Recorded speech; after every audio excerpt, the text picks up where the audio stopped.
welcome to our very first inspirational interview in 2024 here at Inspired Coach Podcast.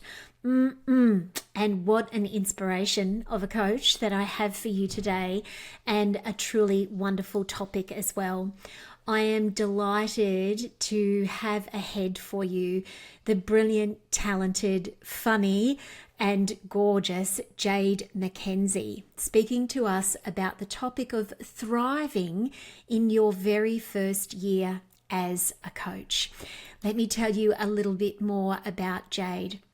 Jade is the founder of Event Head, She Academy, Reawakened Women, and Beautiful Business Builders. And she's also a 5 times internationally award-winning business coach and event professional.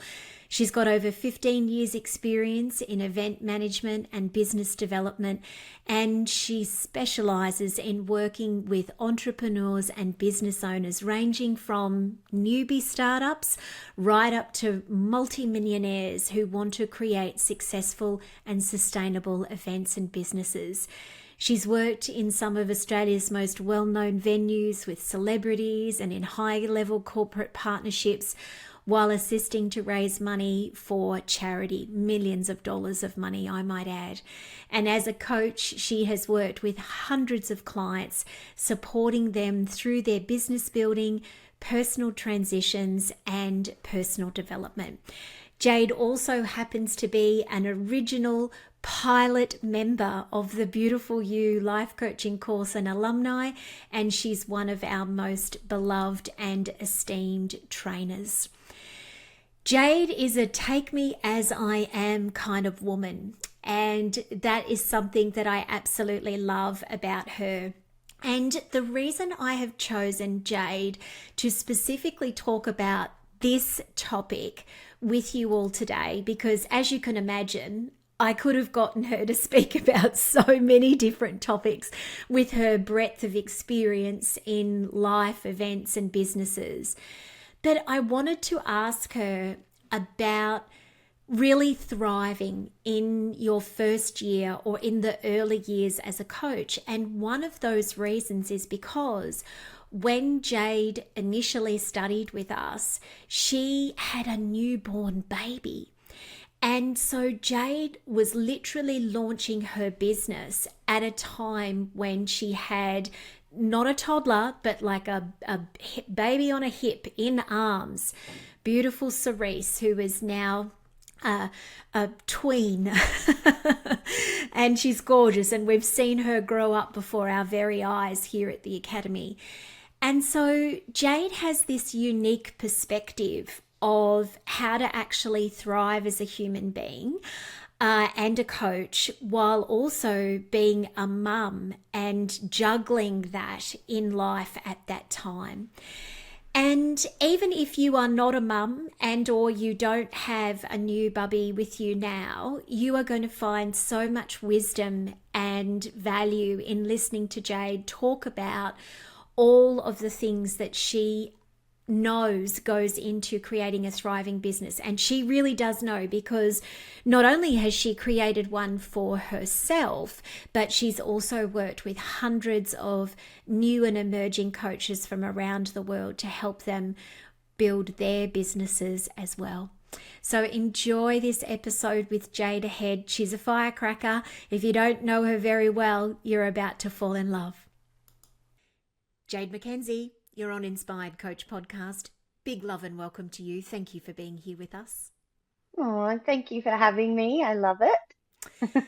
Jade, we are going to be talking today about something that I know that you have helped many new coaches with in your role as an extraordinarily successful event and business coach, and also as one of our beloved and most experienced and senior trainers here at the Beautiful You Coaching Academy. And that is how to thrive in your first year as a coach. So just to give everyone some parameters about this, we're talking about after you've finished your training, your course, your graduation. We're talking about your first year out and what it takes to really thrive in that time. And I could think of no one better to have this conversation with than you.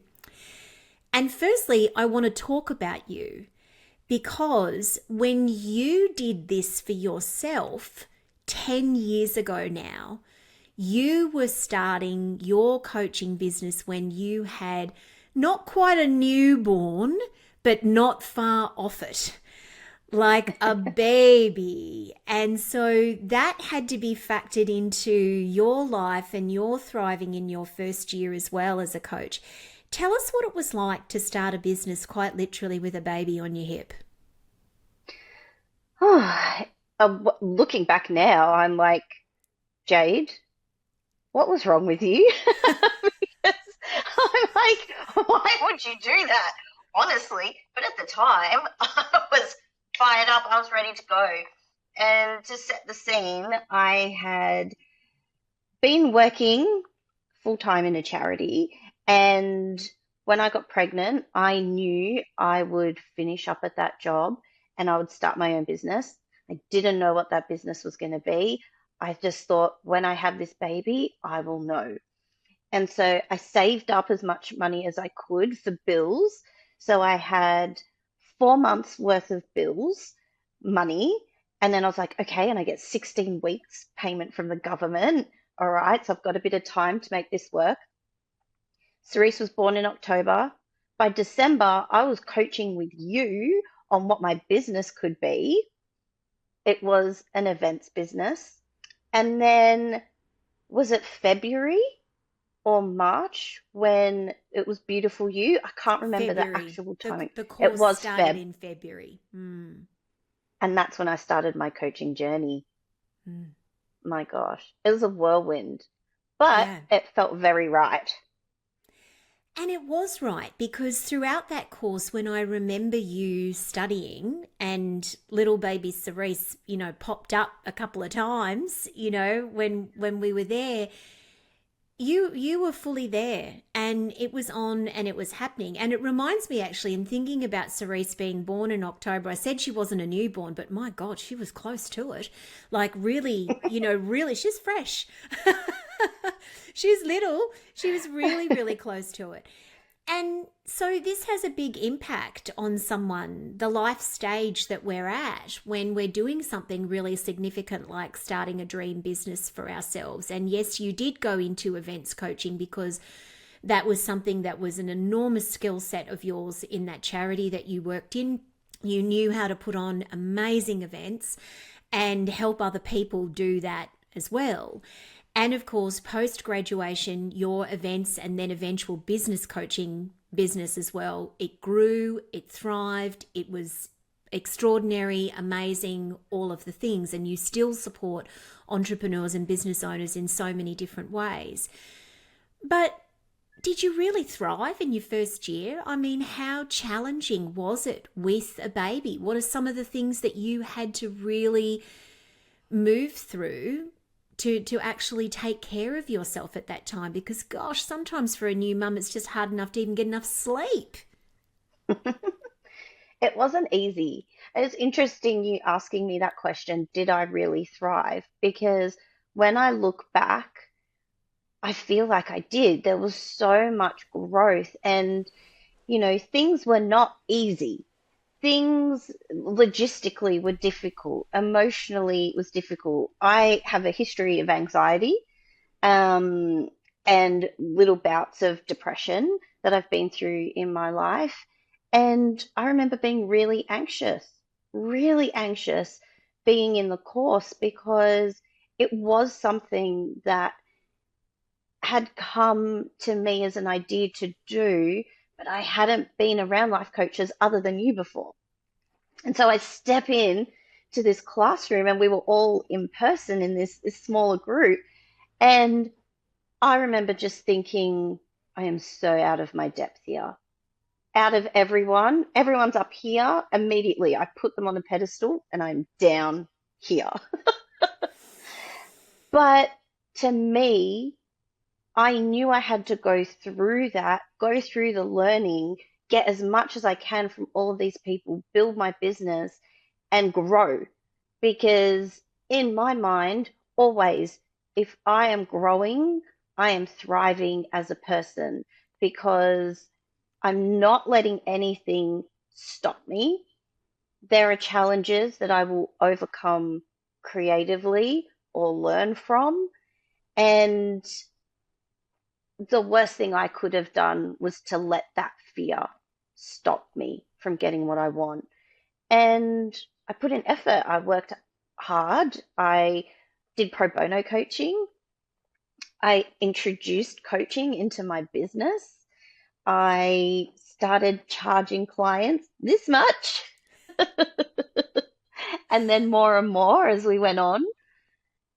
And even if things did feel overwhelming, I knew I was on the right path. I Mm. just knew it. And for me, the success that I had, success, it's so different for everyone. It wasn't like, I'm fully booked with clients. I've got all of these accolades and these awards. And the success for me was that, wow, man, I'm doing it. I have 3 clients this year. I'm stoked. It was a thought before, now it's a reality. Yeah. Wow. Wow. Yeah. And isn't that, I love that about you, Jade. It's one of the things that I have always loved about you is how grateful you are and the gratitude that you can express and see and find in what for some people might seem really small and really insignificant. But ironically, I actually think that that is a huge part of your success. And we're going to come back to that word success and, of course, the word thriving as well.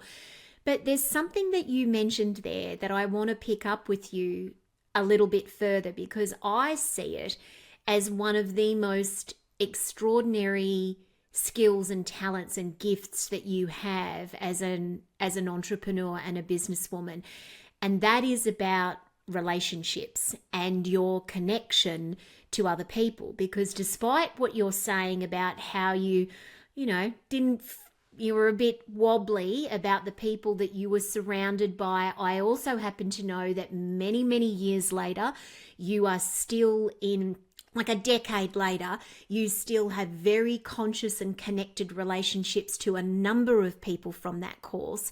And in fact, you are an incredible relationship builder despite your anxiety and despite some of the challenges that you have been through. Would you say that when you look back now, that was a part of you thriving in your business? For sure. It was such a big part for me. Everything that underlines what I do is meaningful connection. I always talk about that as my anchor, and that's not by accident. I feel like for many, many years in my career trajectory, well, explosion it was, of just random things. Um, I've always wanted to feel that connection. And I remember, and I've said this to you before, I was always following a feeling, and I didn't know what that feeling was. All I know is I needed to be closer to it. It was almost like there's this invisible string pulling me. And when I found out that you were doing Beautiful You, it was like, I didn't say the F word, I mouthed it just in case. But I was like, oh my gosh, this is it. This is what I thought could exist, but I didn't know how it would appear to me. And so, with all of these people, I used to work in finance and I used to work in venture capital. And let me tell you, that is not a place for me and my sensitive little soul. Like, it was horrific. I am much happier with rainbows, unicorns, puppies, but also I like to get shit done. So I needed something that had that balance. It's like be good people, serve the world, do great things, and also honor your own strengths and rise up, right? And be who you want to be. And when I could see these incredible women around me, and yes, I was intimidated, but also I just felt so much love and empathy and care and support. And that, oh, and that's exactly why I have these relationships a decade later.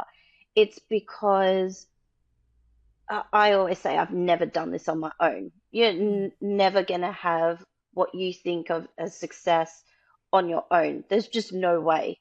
No man is an island. And I really, over the years have had so much support emotionally, and uh, and also like logistically, like learning things. mhm. And um, I've had coaching, or we've done masterminds, or we've done collaborations together. And I just feel like it's been everything to me. I can't Mm, even put it into words. yeah. But those connections, I could not have experienced things and grown in the way that I have without them. There's just no way. Mm. Well, I would go so far as to say, Jade, that I don't really know any thriving, successful coaching business from year one or beyond that has happened in complete or significant isolation from relationships, connections, partnerships, ongoing support, both giving and receiving from other people. And we know as human beings that we thrive, just as human beings, let alone business owners and coaches, that we thrive on connection with each other. That does not mean we want it all the time. I know that you identify as an introvert. You know, all of the things. It does not mean we want to be with each other all the time. It doesn't mean that. But we don't thrive as human beings when we are isolated, lonely, separate, and in silos from each other. And I think that that's even more so when we are in business, especially if we have a business from home, especially if some of the only people we might be talking to are our clients. We have to be really mindful of that. And I do think it's one of the factors that go into thriving. And it can seem so simple, and it is, but it also isn't. And that is, find your people. Mm, Find your people and love them hard. Give to them, receive from them. You know, you're not going to connect with absolutely everybody that you study with or you come across. That's unrealistic, or that is out there in the business world. But your people are out there, aren't they? yeah. And that's it. I think when you have that palpable connection with somebody, like explore that. Don't be afraid to catch up. I think when we're talking in the context of studies, it's like, oh, I've got to be studious. I've got to focus everything on my manual and my trainers. But you forget there's a vibrant community out there, and especially in biker, where we are absolutely so supportive of people coming together and catching up and having events or catching up one on one. And then beyond that, like don't be afraid to reach out to people that you just really like, and you don't have to be best friends, but support their work and create a conversation that could Mm. go somewhere. I definitely want to remind people to not be afraid to talk to another human being, because Mm. it could be one of the best things you ever do. Absolutely. Absolutely. So, Jade, I want to circle back now and go even deeper about thriving in someone's first year out as a coach. And I'm going to ask you a question that's a sort of a little bit negative in a way, or a little bit backwards, but I think it's probably going to bring up some stuff that I know you're passionate about and want to talk about. And that's going to then lead us into something more positive. There are a lot of things for new coaches that can actually detract and get in the way of them thriving, full stop, let alone in their first year. But in focusing on the first year, what do you think are some of the things that are not great that are out there, or that could happen, or that new coaches need to be mindful of, that might take away from them thriving? 100%, it's the noise. There is so much hot air. out there. And even seeing it evolve since my time in starting to coach, just the way that people can grab your attention now, scrolling through Instagram, scrolling through TikTok, scrolling through Facebook, getting emails, like Googling things and having a million results. It's hot air. I'm telling you right now, that is not going to give you a sustainable, positive mindset that's going to help you thrive. It's going to make you question everything. It's going to make you have comparisonitis. It's going to make you question what success is for you, um, and make you question how much money you should be making and how long. And I'm just going to call it for what it is. I think it's bullshit. If you want to be an amazing coach that thrives, focus on you and your craft. That's all you need to worry about, because what I've seen is that the best coaches don't have the flashiest things. They don't have the most money in the bank. They have an incredible set of coaching skills that keeps their books filled, that allows them to set boundaries, that allows them to speak about what they're passionate about and stand for something that feels very true for them, and allows them to live a life that's coming from your heart outwards instead of taking all this noise inwards and restricting it. And if I didn't have blinkers on, if I didn't have laser focus, of course, you question yourself in coaching. Am I good enough? Was I okay with that client? Did I say something I shouldn't have? That's natural. That's learning. But when you add on all of these additional layers on top of that, overwhelm is knocking at your door every second of the day. How can you possibly thrive when you are suffocating in the noise? It's just not going to be helpful to you. And I'm here to tell you, a great coach is someone with great coaching skills. That's it. That's what a great coach is. It sure is.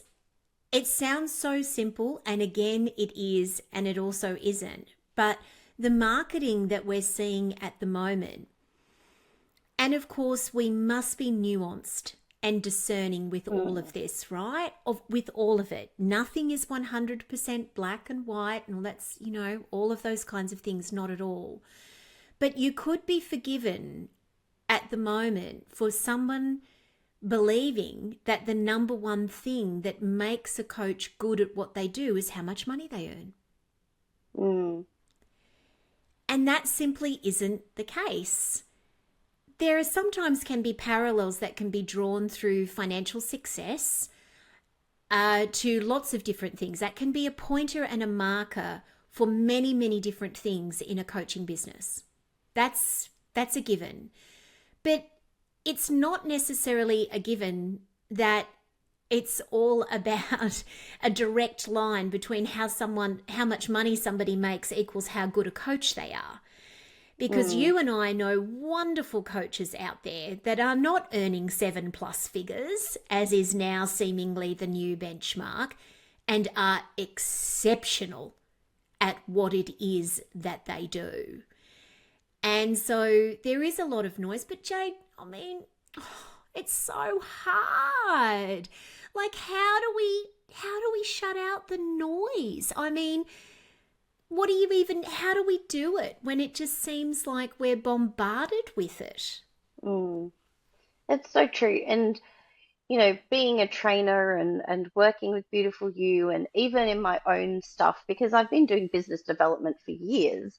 And look, it's easy to build up someone else's business. Well, it's not easy, but it's easier, because it's like you're standing for someone else. You're standing for something else. And then it comes to you and you're like, oh my God, I have to talk about myself. This is the worst. This is legitimately the worst. And I hate it. The amount of times I've wanted to run away with anything to do with that is ridiculous. But this is what has always kept me in check, right? The first thing is recognizing what makes you feel bad. If you're following someone and you realize that you feel like crap after every time you read one of their posts, mute them, unfollow them, unsubscribe, do what you need to do. That's a boundary you need to set. That is a loving boundary. It's not about them. Don't get it twisted. That's not their issue. There's something in you that you need to work through, and could be the right time, but probably in the midst of everything, if something's making you feel terrible, don't feed it. Don't feed it. The second thing is there will always be overwhelm. Try and put things into phases. And so this is something I've always done with my business, and this is what's helped me best. Even if you need to get 3 packets of different colored post-it notes, write out every single thing you want to do, you want to achieve, put them into columns on a wall. The first is, what is an immediate need for my business right now? What can I not function without? I'm telling you, there's not going to be much there. It's going to be your coaching, it's going to be an offer, it's going to be a website with a photo of your face and a way to communicate what you're doing. And then in the next column, you can have phase 2, and that can be all the nice things, the updated design, really pretty social posts, like all the things. And then phase 3, when you have money, when you have more resources, what would be ideal? Break it down, because I think we get caught up in this vortex of everything needs to happen now. And if I don't do this and I have to do this and I have to do that, cut the noise, put it on your wall, organize it. And the third thing is understand what your goals are. What are your goals? Or what is, like, going back to the 7-figure thing in my day? Someone say that. In my day, it was 6 figures. Now we've gone to 7 figures. I'm like, mate, my pay has not gone up that much with inflation. I mean, the bills have, but my pay hasn't. So anyway, but what is a true goal that I absolutely desire? And again, what is society or someone's marketing or talk telling me I should have to be successful? I think it's like separating yourself from just what's out there, because whatever you're Googling, you'll find, if you're like, oh, 7-figure coaches, you'll find a whole bunch of them and they're amazing. But, is that the life you want? Or are you the one Googling laptop lifestyle, Bali? Is that more your jam? I think you just really need to understand, what do you want, and how will that impact negatively or positively in the world around you, whether that's employment, partnerships, friendships, children, because even as a coach, you're naturally considering more than just yourself. Always, we're very giving people. And there are people who are going to be on that ride with you, just like my husband at the time and my daughter. I had to consider them too in this. So I don't want people to take other people's ideas of success or other people's dreams as their own. Be very clear about what you want and start from there. Yeah, I love that, Jade. And this really does circle back, doesn't it, to if we want success in our business and we want to thrive in our business, well, one of the primary things that you need to do is to genuinely work out for yourself, what do those things mean to you? And then begin, because they're different for everybody. And then to look at, when we're thinking about something such as thriving in your first year, what is genuinely realistic? And you and I were talking about this topic today before we even pressed record here, and both of us agreed that anybody attempting to focus in the first 12 months after graduating from a life coaching course to have a primary target or focus to make 6 or 7 figures is the wrong thing to focus on within the first 12 months if you are brand new at doing this. It's not to say that you can't aim to reach that sort of financial pinnacle for yourself at some point in time if you'd like to, but focusing in your first 12 months, it's not really a good idea because it's going to make you spin your wheels. I don't know quite else actually how to put it other than that. It is literally going to spin you out because what you would have to do to make that possible when starting from scratch, I mean, like, hello, no sleep. Hello, needing, I mean, oh gosh, like I'm starting to sweat. You know, I'm starting to break out about it. It's like, I remember, Jade, and we were talking about this before the podcast as well. And so this just might help everyone put it into a bit of perspective. But this was also before the bombardment of all of this 7-figure, and I predict not too far into the future, 8-figure, type of marketing. There'll be somebody out there, if it's not already happening, but this sort of stuff is not in my field, so I don't see it. There'll be somebody out there saying, become a $1 billion coach soon. And it's like, oh, it's like, yeah, I really am sweating now with the pressure that comes with that. But I remember thinking it was the 11th month of my first year of coaching, and I realized that I had reached a point where I felt comfortable to have a conversation with my boss at the community health center that I worked with at that time, full time, about dropping back half a day a week. That I no longer wanted to work Friday afternoons, and then I wanted to completely be able to devote that to my business and seeing clients instead of having to see clients always after hours or on a Saturday morning. I thought I was the ant's pants. When I that to me was like, I'm making it happen. I am successful. I am making this happen. I'm thriving. I am beside myself with happiness at the fact that I am able to make this what other people, I'm sure, would now see as a tiny step. To me, as somebody that had never owned a business before, never done anything like this before, I practically made it. Right? I was like, this is actually, and then it became 1 day a week, and then I was only in my job part-time.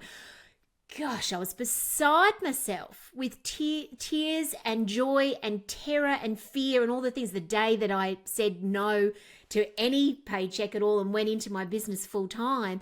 But to begin with, in the first 12 months, I thought it was extraordinary that I was making enough money, which clearly was not that much, to go down half a day a week. It's like perspective, isn't it? It is. And it's honestly what I don't have the words for this conversation because I feel so passionately about it. But it's like we want to skip all of that and just get to the 5-year mark. Yeah. But it's not normal. That's not normal, And I'm gonna say something here around the state of my businesses. I'm gonna say two things. With Event Head, I did have 6-figure business. That's great. I loved it. But I didn't get all of that money from coaching. I got some of that money from coaching, some of that money from my courses, and some of that from event production.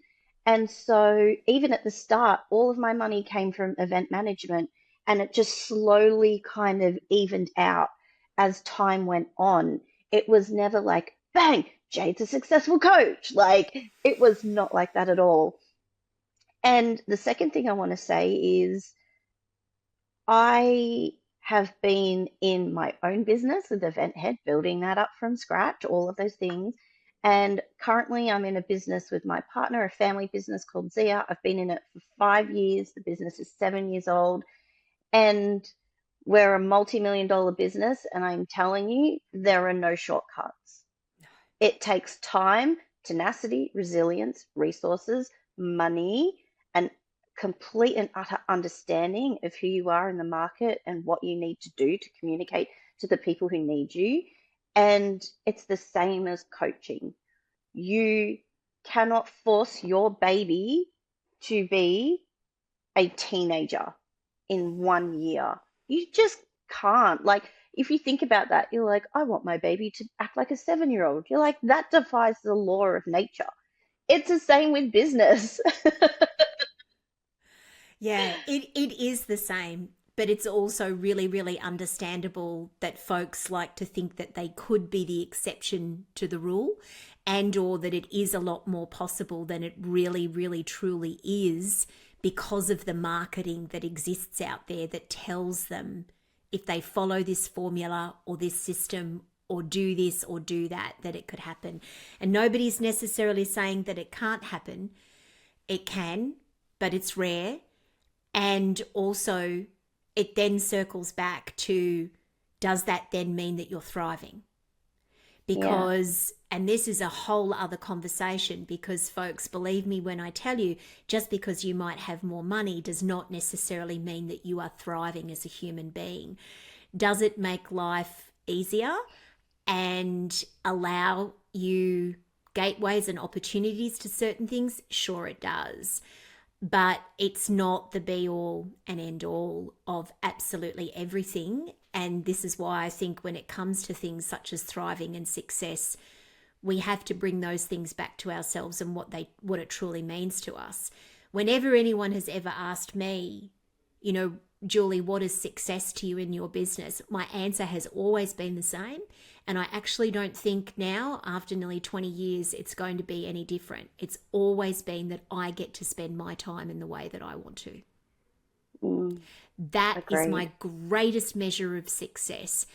Am I doing, not just in my business, but in my life, do I get to live in the way that I want? Do I get to be with the people that I want? Spend time doing things that I love doing?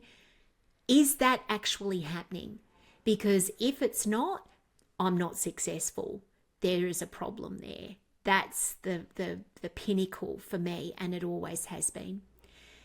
Jade, for everyone listening, and I think that this is going to be an episode that undoubtedly attracts a lot of life coaching trainees, a lot of people who are thinking about becoming a coach in the future, or who are very new to coaching and may literally just be about to be in their first year out.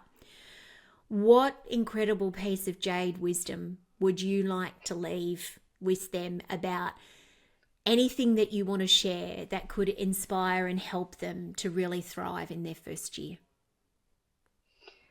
I think as coaches, we're always so focused on other people. But it's natural, and that's why we're called to this as a vocation, right? Because we want to serve. And in doing that, we tend to forget about ourselves and our own needs. I'm very guilty of that. I suck at it. And I think in your first year, and going back to what we were talking about, and what I was saying is like, make sure they're your goals, not just a reflection of someone else's or what you think you need to do to be successful. What I really, really want people to take away from this is to feel that connection with yourself. And I, with some of my clients in life coaching, get them to track how they're feeling every hour for a week in a diary, just to say, just to see what lights them up, what makes them feel an emotion like fear or overwhelm, and where they need to have better boundaries.